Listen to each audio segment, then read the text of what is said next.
The hum of the engine was Carter Hayes' shield, the constant drone of his Cessna cutting through the silence. Maverick, his German shepherd, had always slept during the flights until today. The dog's ears perked up a low whine, escaping his throat as he pressed against the cockpit window, staring down at a small, desolate island below. Carter, irritated, banked the plane lower to scold him. But then he saw it SOS, formed in large rocks on the beach. A cry for help from a place where no one should be. Carter's stomach twisted. He had a choice: ignore it or investigate. Carter's eyes flicked between Maverick and the island, below the unease growing in his gut. The dog, usually calm, was clearly disturbed, his body trembling with agitation. Carter had always cherished the peace of his flight, an escape from the ghosts that haunted him, but now that peace was shattered. Maverick's urgent whining cut through the drone of the engine, and Carter's annoyance faded, replaced by a cold knot in his stomach. He circled lower the island, growing larger beneath them. Jagged cliffs and empty beach, and then there it was, SOS carved into the sand with massive logs and stones. Someone had been here, someone in desperate need. For a moment, Carter felt the old pull the weight of duty and responsibility pressing against the walls of his isolation. He could turn away, return to the quiet, leave it all behind. But Maverick's eyes were fixed on him, pleading. With a deep sigh, Carter reluctantly banked the plane toward the island. The ritual was broken. This wasn't just a flight anymore. It was a mission, and there was no turning back. Carter Hayes was a man built from hard miles, his face worn and weathered, a map of scars and years that told the story of a life spent in battle. He was 45 now, but his reflection caught in the dark glass of the cockpit's altimeter looked older. The early lines of silver at his temples, the streaks of gray in his hair, those were the marks of a man who had seen too much and had little left to say about it. His eyes, once bright with ambition, were dull, like the gray sea that stretched endlessly beneath the wings of his Cessna 185. Flying was the only ritual that kept him tethered to this world, a world that often felt too heavy to bear. The engine's hum, low and constant, was his shield, his fortress. It wasn't the joy of flight that kept him in the sky anymore, but the solace it provided, the empty quiet it gave him. Carter had long since stopped flying for pleasure. His cabin, a small, isolated home on the coast of Maine, had become a sanctuary. It was a place where he could leave behind the noise of the world, the memories, the ghosts. The ghosts had a way of following him no matter where he went. When he was younger, the hum of an engine had been comforting, even thrilling. Now it was just noise, a barrier between him and the darkness that never seemed far enough away. But Maverick, his 6-year-old German shepherd, was always there beside him, the dog's amber eyes sharp and clear as he sat in the co-pilot seat, as constant as the engine's drone. Maverick wasn't a pet. He wasn't some stray Carter had picked up along the way. The dog was Carter's partner. The two had been through hell together, and though they didn't speak the same language, they understood each other better than anyone else ever could. Carter's hand would occasionally reach over and scratch behind Maverick's ears, the dog's fur soft and thick under his fingers.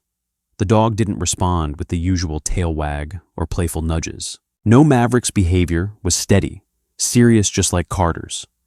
Together, they had been through battles that no one would ever understand. The dog had seen Carter in moments of vulnerability, in moments of loss, and had never judged him. Carter reached over now, his gloved hand finding Maverick's head, giving the dog a quick scratch. "Just us, Mav," he murmured, though his voice was lost in the roar of the engine. Maverick didn't answer, but his steady presence, the quiet strength of the dog beside him, was all Carter needed to know. The plane banked slightly, the sea stretching endlessly below them, a dull gray that matched the sky. Carter's eyes traced the jagged coastline below the dark shadows of the forest, thick with pines, the rocks jutting up from the shore like ancient teeth. He had flown this route countless times. The Maine coast was a place of isolation, its beauty as harsh as it was serene. The water, the wind, the trees, they all felt like old friends, familiar, unchanging. But today, something was different. Carter's eyes narrowed as he scanned the island ahead, a small, desolate patch of land that seemed to disappear into the horizon. He had flown over it dozens of times each time, dismissing it as just another cluster of rocks and trees. There had never been a reason to pay attention. The island Moose Call Island was a barren place, no more than a forgotten patch of land known only to local lobstermen and a few gulls. But as the plane dipped lower, Maverick's behavior grew more erratic, the dog's body tensing as he stared out the window, his nose pressed to the glass. Carter felt a shift in the air. The ritual was breaking down. The plane's steady drone was no longer a comforting hum, but an intrusive noise, one that seemed to highlight the unease growing in his chest. Maverick stood up, his front paws resting on the dashboard, his claws tapping against the plastic. He was no longer the calm, silent companion Carter had grown used to. The dog was restless, anxious, a far cry from the stoic animal who had always been Carter's anchor in the chaos. "What is it, Mav?" Carter muttered, but the dog didn't answer. Maverick's eyes never left the island, his ears pinned forward in alert. Carter's irritation flared his grip, tightening on the yoke as he banked the plane lower, the engine's pitch changing as he adjusted the throttle. He was prepared to scold the dog, tell him to calm down, to stick to the routine. But then he saw it. The island's shoreline came into sharper view, and Carter's gaze flicked over the jagged rocks and the stretch of empty sand. Nothing unusual, nothing except the dark lines on the beach. At first he thought it was just another patch of driftwood, another collection of debris washed ashore. But as the plane dipped lower, the lines became clearer. 3 massive shapes spelled out an unmistakable message in the sand, SOS arranged in large, uneven rocks and logs. Carter's heart skipped a beat. He squinted, trying to make sense of what he was seeing. There was no one on the island. There shouldn't have been. The island was empty. It had always been empty. Yet there, carved into the earth like some forgotten plea for help, was the unmistakable call of distress. The ritual, the flight, the isolation, had always been Carter's way of pushing the world away, of silencing the noise, of keeping the ghosts at bay. But now the silence was broken. The message was clear. There was someone out there, someone who needed help, someone who had created the signal.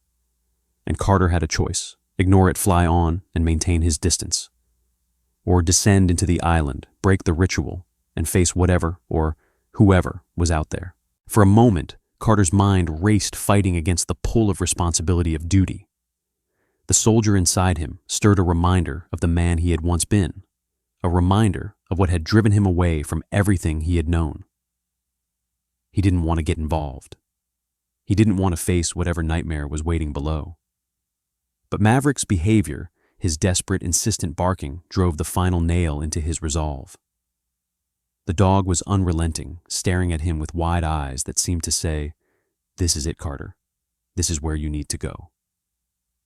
With a resigned sigh, Carter banked the plane, sharply breaking his pattern of flight. The ritual was over. This was no longer just a routine. It was a mission, whether he liked it or not. Carter had never expected his peaceful ritual to be interrupted. But as the Cessna descended toward the island, the world around him seemed to tilt, to shift. Maverick was no longer a silent passenger. The dog was alert, every muscle in his body tight with unease. Carter knew this dog well. Maverick didn't panic. He didn't bark for no reason. And this time, Maverick was barking as if his very survival depended on it. Carter's fingers tightened on the controls. The engine hummed loudly, and he turned the plane sharply to get a better view of the island. The shoreline unfolded beneath him, rocky, rugged, empty. But the SOS was unmistakable, stark against the backdrop of the dark sand. The sight made Carter's stomach churn. He could feel his pulse quickening, not from fear, but from the weight of the situation. He banked the plane lower still, the wind whipping past the open cockpit. Maverick was staring down at the beach with such intensity, it felt like the dog could see something Carter couldn't. The hairs on the back of Carter's neck prickled as the plane descended further, the SOS growing larger in his view. There was no mistaking it now. It wasn't just a signal. It was a cry for help. "This is crazy," Carter muttered under his breath. His hand hovered over the yoke as he considered his options. He could turn back. The world wouldn't know. He could leave the island behind, pretend he never saw it, continue with his flight, and return to his cabin, peaceful, quiet, alone. It was the path he had chosen for so long. But Maverick's whining intensified a low sound of distress that cut through the hum of the engine. Carter glanced at the dog, his amber eyes wide and pleading, staring straight ahead. Maverick wasn't just anxious. He was sensing something Carter wasn't something dangerous, something real. Carter's heart rate spiked. The decision loomed over him, hanging in the thick silence of the cockpit. He reached out and patted Maverick's head again, trying to calm the dog, but it was useless. Maverick was never wrong. He had never steered Carter wrong before. If the dog was telling him there was something here, Carter had learned the hard way that it was worth listening to. The decision was made. Carter tightened his grip on the controls and pulled back on the yoke, dropping the plane lower, the metal frame creaking in protest. The noise of the engine, which had been a constant companion for so long, now seemed deafening. He hated this feeling, the one that came with knowing he was no longer in control. The island had called him here, and now he was committed. The ritual was gone, replaced by something far more visceral, far more real. As the Cessna made its final descent, Carter's thoughts turned to the last time he had been called to a mission. No, the last time he had failed in one. It wasn't long after the military had released him when he had been honorably discharged after years of service. The memories of that night in Afghanistan still haunted him, the screams of his friend Adrian echoing in his ears every time he closed his eyes. The death of Adrian was a wound Carter had never been able to heal. It had been his fault. He was the team leader. He should have been there, but he wasn't. And now Maverick was pulling him into something new, something he couldn't ignore. The ghosts, the echoes, Carter couldn't outrun them forever. He had come here to escape, to find peace, but the world had a way of dragging him back into its chaos. The island loomed closer, the rock and sand coming into sharper focus. The SOS on the beach had stopped being just a curiosity. It was now a calling card for a mystery Carter had no choice but to solve. "All right, Mav," Carter murmured under his breath, his voice hoarse with exhaustion. His eyes were fixed on the beach, now his heart racing, but his expression remained steady. "Let's see what's going on." With a final adjustment to the controls, Carter leveled the plane and brought it in closer. The island was small, a stretch of jagged rock with no signs of life. But that SOS, Carter could feel it in his gut now. It wasn't just a signal, it was a challenge. Someone had left it for a reason, and that reason was something Carter could no longer ignore. The Cessna touched down on the water with a gentle splash, the plane's floats skimming the surface of the cold gray ocean. Carter turned off the engine, the silence in the cockpit deafening after the drone of the engine. Maverick was already on alert, his ears back, his body tense. The dog had sensed it first, as always. Carter took a deep breath, steeling himself. The quiet of the island pressed in on him, an unnatural stillness. He had broken the ritual. He had entered this world again, this world of danger and responsibility, and now he had to see it through. The shore was empty, no signs of life, just the debris-strewn beach and the stark, looming cliffs. Carter tied the plane's ropes to a large, half-submerged rock, his hands moving with mechanical efficiency. Maverick jumped from the plane's float to the shallow water beside him, wading toward the shore with quiet determination. Carter followed, stepping onto the coarse sand, the weight of his boots sinking slightly into the damp earth. The island was eerily still, save for the sound of the wind and the faint lapping of water against the shore. Maverick's growl broke the silence, a low rumble that vibrated through Carter's chest. The dog's body was stiff, his nose to the ground, his eyes locked on the dense forest just ahead. Carter scanned the beach again, his eyes narrowing. The SOS sign now up close was even more disturbing. The logs and stones had been arranged with deliberate care, the letters large and desperate. Whoever had made this had done so with time and effort. This wasn't just a random sign left by someone in a panic. This was a calculated cry for help. But there was no one here, no movement, no people, just silence. The hair on the back of Carter's neck stood up. He reached for the old leather jacket in the back of the plane, the one that had become a piece of armor over the years. He pulled it on the weight of it, familiar and grounding. At his side, Maverick stood motionless, the dog's amber eyes never leaving the trees. The beach was empty, but the island wasn't. Carter checked his sidearm, making sure it was secure, then adjusted Maverick's harness. This wasn't a vacation. This wasn't an adventure. This was something far more dangerous. The world, once quiet, had found him again. Carter's boots crunched on the coarse sand as he stepped forward, the weight of his boots grounding him in the moment. He glanced back at Maverick, who was already moving through the brush, his body low to the ground, sniffing the air, as if sensing something Carter couldn't yet identify. The dog's posture was perfect, poised for action, and Carter knew this wasn't just a casual walk through the woods. This was work. The air was thick with the scent of salt and damp pine, but there was something else too, something faintly metallic, like blood mixed with the sea. Carter's senses sharpened every step, bringing him closer to something he wasn't quite ready to face. The SOS on the beach had been the first sign, but Carter knew that signs like this, distress signals, weren't always what they seemed. In his years of training, he had learned to trust his instincts, his gut feeling. And his gut was telling him something wasn't right. The island was too quiet. The wind had died down. The usual sounds of birds, insects, even the rustling of small animals were absent. It felt wrong. Maverick had stopped in front of a dense thicket of spruce, his nose to the ground, tail low and steady.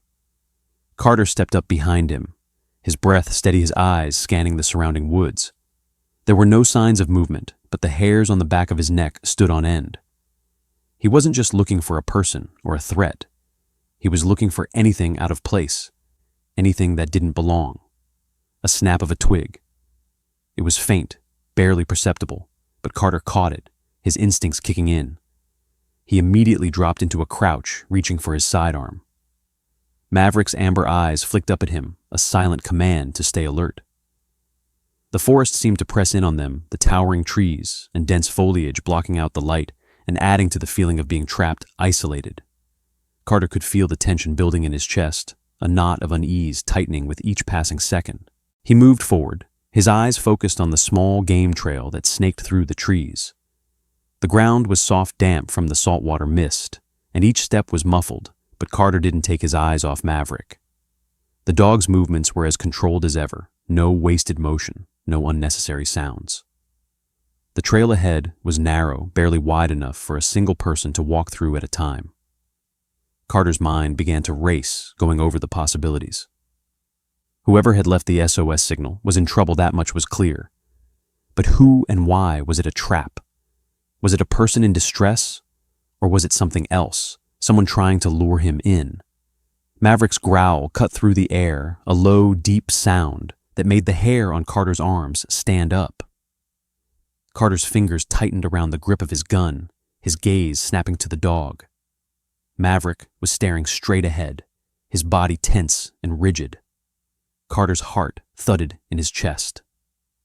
"I hear you, boy," Carter muttered, his voice low. He moved forward, the familiar weight of his Sig Sauer reassuring in his hand. His every step was calculated, deliberate. The world around him had shifted. It was no longer just a quiet island. This was a place of tension, of danger. As they pushed deeper into the forest, the narrow trail started to open up, leading them to a small clearing. The first thing Carter noticed was the scattered debris, a pair of women's hiking boots, a bright yellow poncho snagged on a branch, a map discarded in the dirt. Everything was out of place, as if someone had been in a hurry to leave. There were no signs of wildlife, no birds, no squirrels, just the quiet, oppressive stillness. Carter's eyes scanned the clearing. The campsite was a mess. A small fire pit lay in the center, filled with damp ash. The tent was half collapsed, the rainfly flapping loosely in the breeze. A set of overturned mugs, an empty water bottle, and a spilled bag of trail mix added to the sense of hasty abandonment. "Damn," Carter muttered under his breath. He didn't need to be a tracker to understand what had happened here. This wasn't a casual campsite. This was a place of panic. Something had happened. Someone had left in a hurry. And it wasn't just the mess, the boots were scuffed, kicked aside, as if they'd been discarded in desperation. The rain poncho fluttered like a surrender, and the map had been torn open, the trail mix spilled, as if the bag had been dropped mid-stride. Maverick was already on it. The dog moved past the fire pit, his nose to the ground, moving in a low, deliberate fashion. His tail was steady, but Carter could see the tension in his body. This wasn't a game. This was serious. "What do you got?" Mav Carter whispered. Maverick stopped his paws, making no sound as he approached the edge of the clearing, where the trees thickened again. The dog's body went rigid, his head raised slightly. He didn't bark. He didn't growl. He just stood perfectly still, his eyes fixed on something in the woods ahead. Carter's hand moved instinctively to the grip of his handgun. He moved to the dog's side, crouching low to the ground. Maverick's growl was low, almost imperceptible, but it was enough to send a chill down Carter's spine. It wasn't the typical warning growl. This one felt different. It was a sign of something dangerous, something not quite right. "What is it, boy?" Carter murmured. He peered through the trees, scanning the shadows beyond. The deep, dense forest ahead seemed to swallow the light, the silence pressing in like a weight. Carter couldn't shake the feeling that something was watching them. He could almost hear the forest breathing, waiting. Maverick took a cautious step forward, his paws silent on the ground. Carter's body moved with him, the years of training and instinct guiding his every action.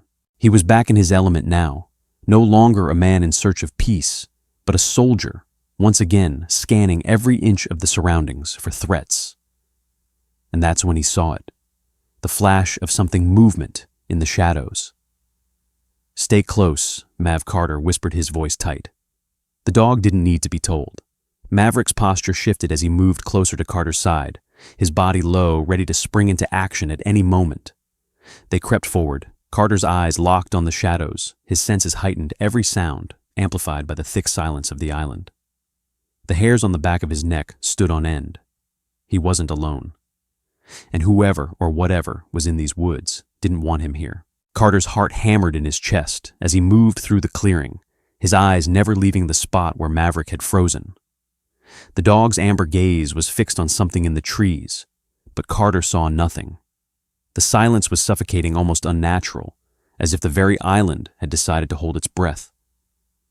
"Hold, Carter," whispered his voice barely audible. Maverick stood motionless, his body low, his tail straight out behind him like a taut rope. The dog's senses were alert, better than Carter's by far, and for that, Carter was grateful. His instincts told him to move forward, but his training told him to stay low, to observe, to wait. The seconds stretched into eternity as Carter crouched beside the dog, his breathing steady, but his mind racing. What was it that Maverick had found? What did the dog sense that he couldn't? Then a crack. A snap of a branch, barely perceptible over the distant sound of the waves crashing against the rocks, the faintest movement in the shadows. Ia. Carter's hand shifted instinctively to his sidearm, but he didn't draw it yet. There was no need for a confrontation. "Not yet. Easy," Mav Carter murmured. Maverick's ears twitched at the command, but the dog didn't relax. The tension in the air thickened a palpable pressure that seemed to crush Carter's chest. He had been in situations like this before, places where every footstep could mean a decision between survival or disaster. But it had been a long time since he had felt so exposed. Out here there was no backup, no radio contact, no air support. There was only him and the dog alone on a godforsaken island. The weight of that realization hit him like a punch to the gut. Another sound, closer now, a rustling in the underbrush.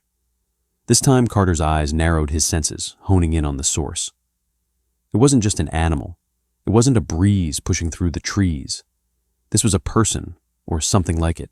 He gestured to Maverick, signaling the dog to flank him as he slowly moved forward, keeping to the shadows of the dense spruce trees. Each step was measured deliberate.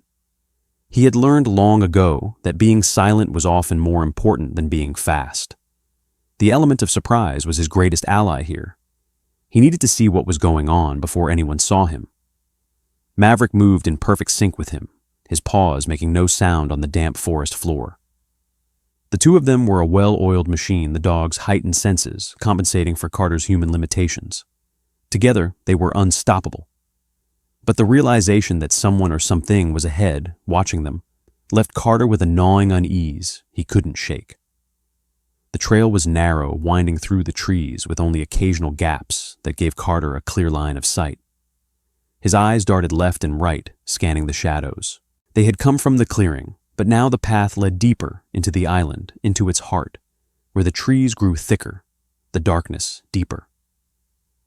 As Carter moved, a thought crossed his mind, a memory from long ago, a lesson from his time in the service. If you can't see the enemy can see you. That thought echoed in his mind as the feeling of being watched grew stronger, sharper. He paused again, his eyes catching a flash of movement to his left. This time, he didn't hesitate. With a quick motion, he gestured for Maverick to stay put and moved ahead, following the faintest trace of disturbance in the foliage. The crack of a branch underfoot, a misstep from whoever was ahead, Carter was closing in. His heart was pounding now, but not from fear. This was anticipation. This was what he had been trained for. Maverick's growl broke the silence again, a low, menacing sound that reverberated through the trees. Carter's hand was on his weapon before he even realized it. He moved in closer, crouching low, moving silently as the sounds of the island seemed to close in around him. There was no more pretending. There was no more ritual. This was a mission. The question was, what kind of mission? The moment Carter reached the clearing ahead, he knew something was wrong. The air was thick heavy, like a storm was brewing. The feeling in his gut had escalated from unease to a sharp, cold clarity. This wasn't just an abandoned campsite anymore. This was a trap. Ahead, a figure stepped from the trees. A man. His clothes were disheveled, his face gaunt eyes wild with something Carter couldn't place. But the way the man moved, stiff cautious, told Carter everything he needed to know. This was no simple survivor. This was someone with something to hide. Maverick was already moving before Carter had the chance to react. The dog was faster, more instinctive, as always, and as the man turned, Maverick lunged. Carter cursed under his breath, pulling back on the leash. But it was too late. The dog had already intercepted the man. His teeth bared his growl, low and threatening. The man froze, eyes wide with terror, but Carter was already moving forward. His gun was drawn in a smooth motion, pointed at the man's chest, but his voice remained calm, measured. "Stay right there," Carter ordered, his voice a low rumble. "You're not going anywhere." The man hesitated, his eyes darting from Maverick to Carter, and then to the ground, as if trying to decide whether running was an option. But there was nowhere to run. The trees were thick on all sides, and Carter had seen enough to know that if this man wanted to make a break for it, he would have to go through Maverick first.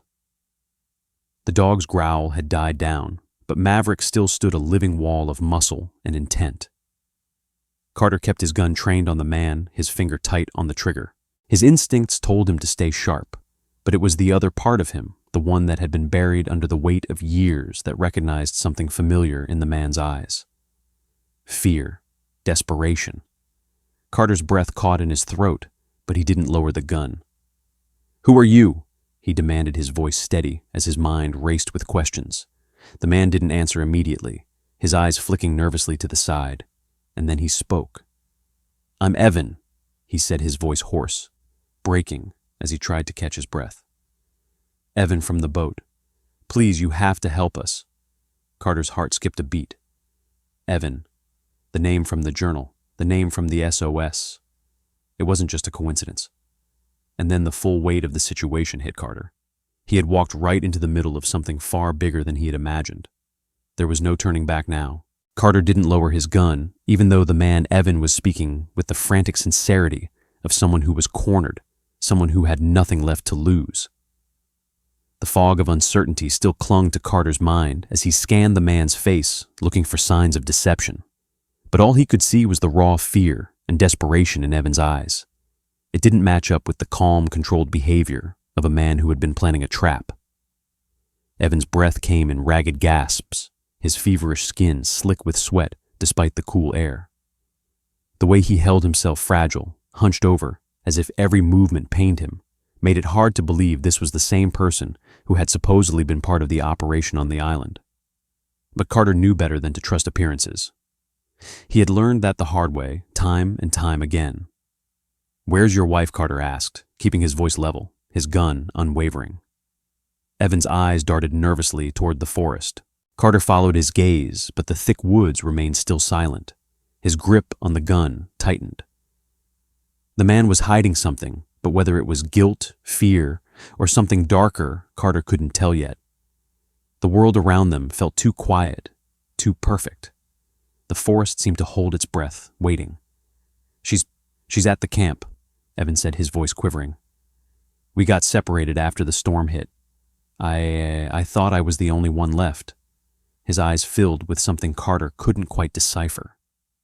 Fear, regret. "Please, you have to help us." The words hit Carter like a punch to the gut. The camp. Evan had mentioned it, and now it was clear he wasn't alone. Dolores was still out there, alive. Carter's mind shifted gears. The mission had just changed. This wasn't just about survival anymore. It wasn't about getting away from the ghosts that haunted him. This was about someone else. Someone who was depending on him. Carter turned his gaze back to the trail behind them, his eyes scanning for any movement. Maverick, still standing on alert, didn't shift his focus from Evan. The dog had a way of sensing when someone was lying, and Carter trusted him more than anyone. Maverick's growl had softened, but his body remained tense, ready to spring into action if the situation shifted. "We'll go to the camp," Carter said, his voice steady. "But you're not telling me everything. Evan flinched his hand, instinctively moving to the bandage on his leg, which was still wrapped in a hastily tied piece of cloth. It was a shallow cut, nothing that would kill him, but it was enough to make him look like a victim, and Carter wasn't buying it. There was more to this story. There always was. Evan began, his voice faltering. "I didn't know where else to go. Vincent, he was with us, but he left us behind. He said he was going to get help. But when he came back," Evan trailed off, his voice trembling.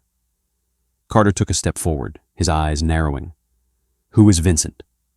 Evan's eyes flicked away, as if he couldn't bear to look at Carter. He's a friend. I thought he was going to help. But then things went wrong. He changed. He started acting different. I don't know why he left. He just did." Carter's mind raced. Vincent. That name was familiar, but it didn't sit right. Something was off about the whole situation, but he couldn't place it yet. Carter had learned over the years that the truth wasn't always as simple as it seemed, and people rarely told the whole story. "Tell me more about the boat," Carter said, his voice flat, demanding. "The boat that crashed. How did it happen?" Evan's face went pale, and he looked away again. "We were caught in a storm," he said, quickly, his words tumbling out in a rush. "It came out of nowhere. We barely made it to the island. We thought we could wait it out, but the storm got worse. That's when Vincent started getting worse too. Evan stopped himself, his voice trailing off. He was holding back. Carter could see it. He was trying to keep his story clean, but the cracks were starting to show. Vincent didn't try to fight for help, did he? Carter pressed, stepping closer to the man, his voice hardening. He just left you behind. Evan swallowed hard. I didn't know what to do. Vincent said he'd be back. He promised he'd come back. He said he knew how to get help. But then, he never came back. Carter stood silently for a moment, absorbing the information. Maverick had stayed close to him, his eyes trained on Evan, unblinking. The dog knew more than Carter did, and it was clear that whatever the truth was, it wasn't going to come easy. Carter turned away, his mind processing the details, but his focus now shifting to the next steps. They needed to find Dolores. She was out there, and Evan's story, whether true or not, was their only lead. "You're coming with me," Carter said, his tone final. "You're going to lead me to the camp, and if you're lying to me, if you're hiding anything, I'll know." Do you understand? Evan nodded quickly, his eyes wide with something that could have been relief or fear. Carter wasn't sure, but there was no time to waste.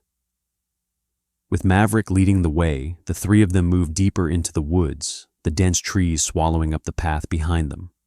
The air was thick with the smell of earth and salt, the ground slick with dew and pine needles. Every step Carter took was measured careful, his senses heightened. They weren't alone. Not on this island. Not anymore. The forest closed in around them, the path narrowing as they moved deeper into the island's dense heart. Carter kept his pace steady, though his thoughts were racing. Evan, walking slightly behind, was still clinging to the story, but Carter could see the tension in his shoulders, the way his eyes darted around the woods, as if constantly looking for something or someone. Maverick, as always, was a step ahead, his body low to the ground, moving with fluid ease through the underbrush. The dog's ears were swiveling constantly, his eyes scanning for any movement, every sense heightened, every muscle coiled tight. Maverick's behavior confirmed what Carter already suspected: something was wrong here. And it wasn't just the island. Carter glanced over his shoulder at Evan, the man's limp more pronounced, now his face pale with exhaustion. The fever was clearly taking its toll on him. The cuts on his leg were still bandaged, though not well, and Carter could see the dried blood staining the cloth. Evan had barely made it this far, and Carter was starting to wonder how much further he could push him. But there was no time to worry about that. They had to find Dolores. The dense forest started to thin, and the first sign of the camp appeared: an overturned log, a cracked wooden bench. Carter's eyes sharpened as they neared the clearing. The closer they got, the more unsettling the place became. The tent was a mess, its rainfly flapping loosely in the wind, the ground littered with scattered items, bags of trail mix, a water bottle, a pair of hiking boots kicked off in a hurry. Everything pointed to a scene of sudden chaos, of a hasty escape. The SOS on the beach had been a sign, but this was proof. Someone had left in a panic. Someone had been forced to run. Carter stopped at the edge of the clearing, his hand motioning for Maverick to hold position. The dog, ever disciplined, stopped immediately, his amber eyes scanning the perimeter. Carter's hand rested on the grip of his gun as he slowly stepped into the clearing, his gaze flicking between the scattered belongings and the empty space around them. He could feel the weight of the silence pressing down on him, the heavy stillness of the island. The echoes of the past seemed to whisper from the trees, reminding him that there was always danger waiting, always something lurking just beyond sight. Evan was close behind, but Carter didn't look back. He couldn't afford to take his eyes off the scene. The air felt thick like the calm before a storm. It was wrong, all of it. "Where is she?" Carter's voice was low, barely a whisper, but Evan's eyes flicked toward the abandoned tent, and Carter could see the hesitation in his gaze. The man's lips parted, as if he wanted to say something, but the words never came. Carter's jaw clenched, frustration simmering beneath the surface. He wasn't asking for a story. He wasn't interested in more lies. He needed answers now. "Inside," Evan said finally, his voice tight. "She's inside the tent." Carter nodded, but didn't move toward the tent yet. His eyes searched the clearing, the overturned gear, the hastily abandoned camp. There was something wrong about this place. The signs were all there: panic, disarray, a hurried escape. But what was it that had made the people here flee? And more importantly, who had forced them to leave? Without another word, Carter moved forward, drawing his gun as he approached the tent. Maverick's body was still low, his eyes alert, his tail straight out behind him like a fine-tuned radar. The dog had already sensed what Carter was beginning to understand: there was something worse on the island. The tension in the air was thick with the promise of danger. As Carter reached the tent, he knelt beside it, his free hand pulling the zipper.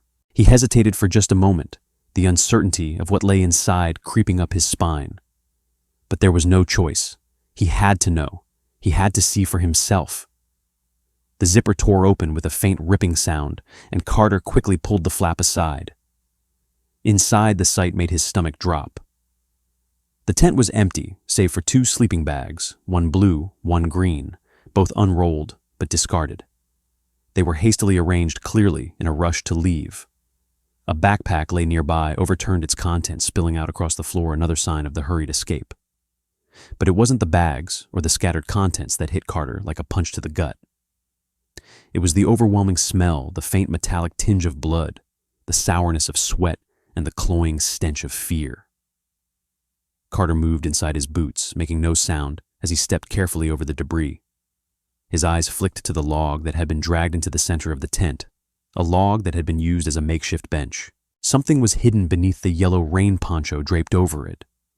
Carter reached forward and lifted the poncho, his breath catching in his throat as he revealed what lay underneath. A journal. It was a leather-bound book, its cover worn and weathered by the elements, but still intact. Carter's fingers trembled slightly as he picked it up, the weight of it cold in his hands. It was soaked on one side, the cover stiff with moisture, but the leather strap still held it closed.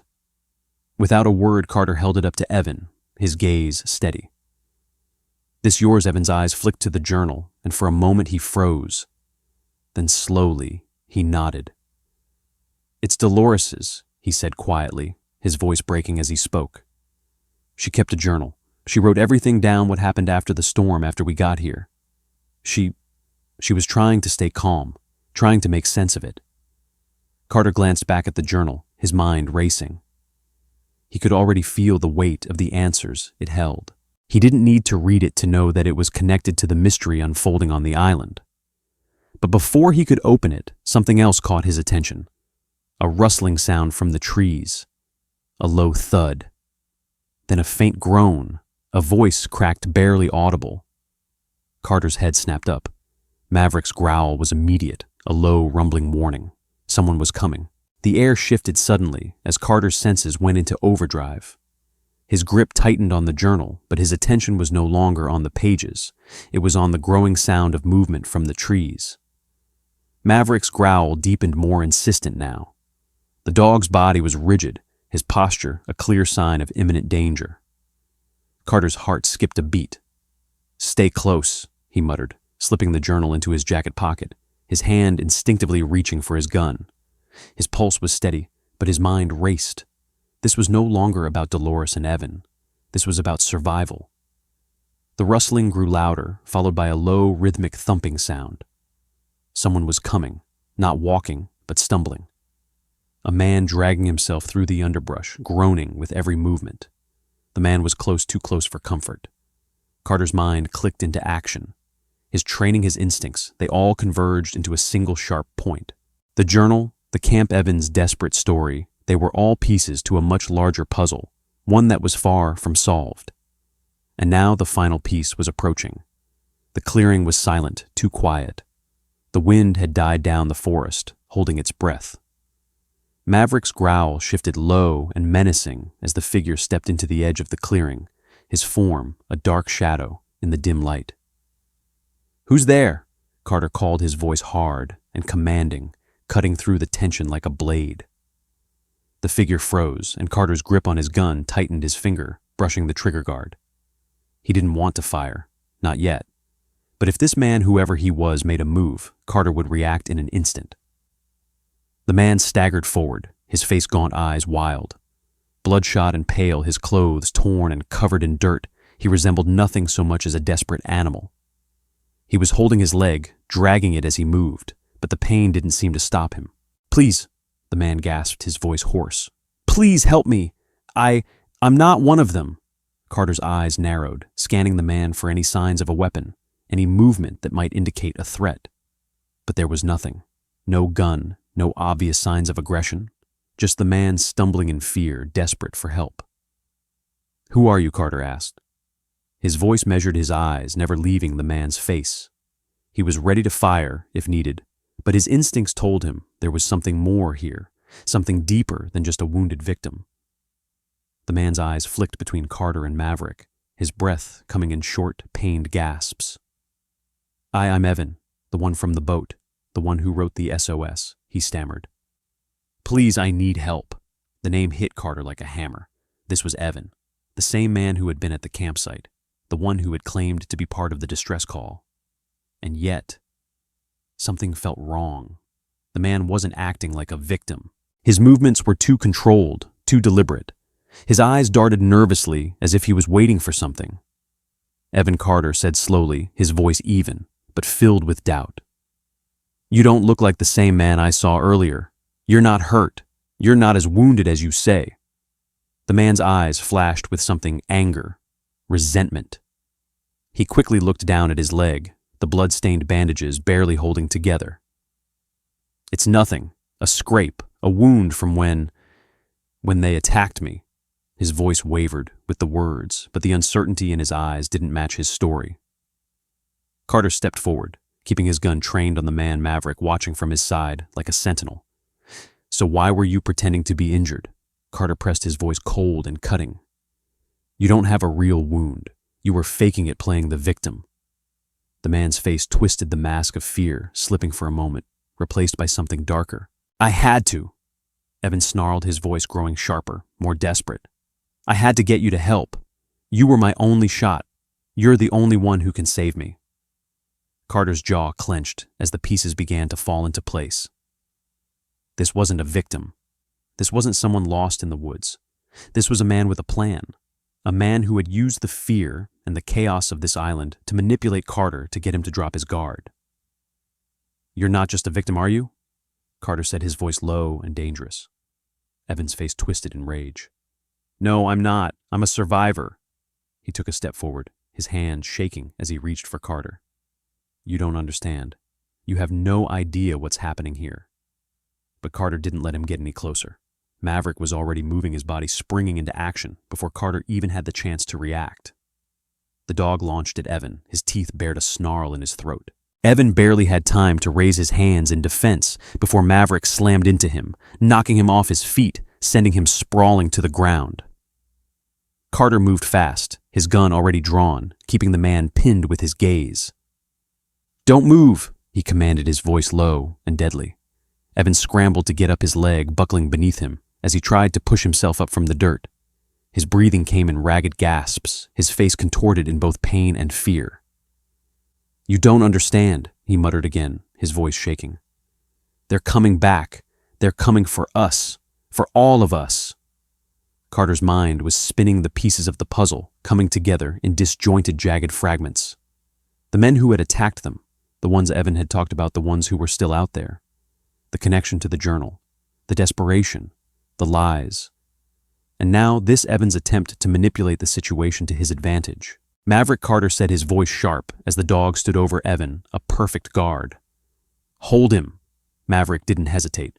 The dog's amber eyes were locked onto Evan, his body taut, ready for a signal. Evan collapsed back onto the ground, his face pale as the cold realization hit him. "Please," he gasped. "You don't understand. They're coming. You have to get out of here, both of you. They're going to kill us all." Carter didn't move. He didn't lower his gun. Instead, he stared at the man, seeing through the facade of fear, seeing the lies hidden beneath the surface. "Who are they?" Evan Carter's voice was colder now, his gaze unwavering. "And what have you really done here?" For a long moment, Evan didn't answer. He just lay there, trembling, his eyes wide with panic. The island was silent again, the only sound the faint crash of the waves against the rocks. Then suddenly Carter's radio crackled to life, the familiar voice of the Coast Guard coming through. "Cessna, 85 Kilo, do you copy? We're coming in for extraction. What's your situation?" Carter's heart skipped a beat. The relief hit him hard. The mission was over. The help was on the way. But Evan's voice broke through the silence, a whisper of desperation. "No," he hissed. "No one's coming. You're already too late." The Coast Guard's helicopter came into view, its rotor wash tearing at the air, pushing back the silence of the island with an immense roar. Carter watched as the bright orange and white helicopter descended the heavy wind, kicking up dust and debris, churning the air around them. His heart raced, a mix of exhaustion, relief, and lingering tension flooding through him.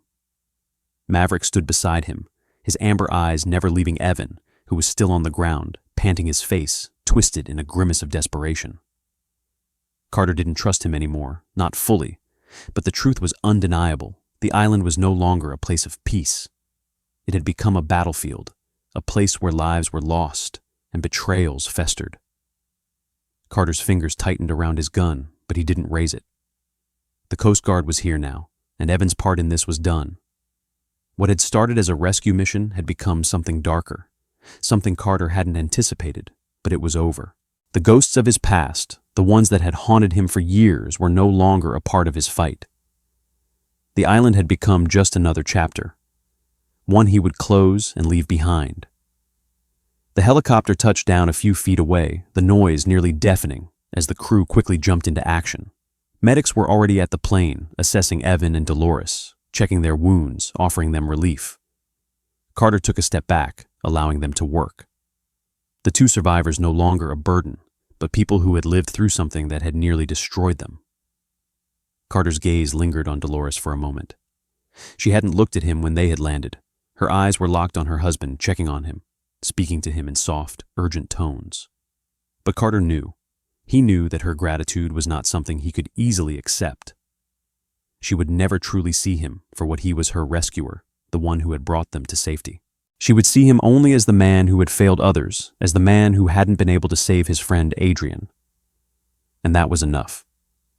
Maverick, sensing his partner's thoughts, nudged Carter gently with his head, a small gesture of reassurance. The dog had been through it all with him, through the worst of the war, the darkest parts of his soul. And here they were again, side by side, with the mission complete. The past would remain buried, not forgotten, but under control. Carter had not been helpless this time. The Coast Guard crew moved quickly, hoisting Evan onto a stretcher, ready to extract him from the island. Dolores, still in shock, followed her hand, gripping her husband's. But as she walked toward the helicopter, she turned back, her eyes locking with Carter's. Her expression was soft, her face tear-streaked, but there was something more there, a silent gratitude, an understanding that needed no words. "Thank you," she whispered, her voice carrying just above the noise of the helicopter. "Thank you for saving him." Carter simply nodded, not trusting his voice, as the words caught in his throat. His heart heavy with all the choices he had made, and the sacrifices he had lived with, knew that this was the closure he had been searching for. The helicopter's engines roared to life as the crew began to lift off the wind, carrying them back to the mainland. Carter stood still, his hand resting on Maverick's back. The island behind them was quiet once again. No more ghosts, no more shadows, only the sound of the wind in the trees and the distant crashing of the ocean. As the helicopter disappeared into the horizon, Carter felt the familiar deep calm of solitude return. This time it wasn't an enemy. It wasn't something he needed to escape from. For the first time in years, the silence didn't feel like a prison. It didn't feel like a curse. It felt like peace. Maverick leaned against Carter's leg, his body warm and solid, the faithful companion who had never let him down, who had guided him through the darkest times of his life. Carter's hand found the dog's fur again, giving it a slow, firm scratch behind the ears. He looked down at the animal, his partner, in every sense. "Let's go home," Mav Carter whispered, his voice steady. "Sure." The dog's tail wagged once, a brief but satisfying motion that seemed to echo in the silence between them. Carter turned back toward the small float plane, his boots crunching on the sand as he walked. The sun was setting now, casting long shadows over the island's jagged coastline. It was beautiful in its isolation, this place, and yet it was time to leave it behind. The world out there was waiting, and Carter had done what he came here to do. He climbed into the cockpit, Maverick jumping into the seat beside him. Carter strapped in his hand on the ignition key. The plane's engine roared to life, filling the cabin with the familiar sound of the Lycoming engine. It was a sound that had become Carter's shield, the rhythm of his life, a sound that had kept the ghosts at bay. The plane lifted off the water, the island shrinking behind them. Carter guided the Cessna toward the mainland, his gaze fixed on the horizon ahead. He didn't look back, not even once. This was his moment of redemption. And as they soared into the vast sky, Carter knew that whatever came next, he and Maverick would face it together.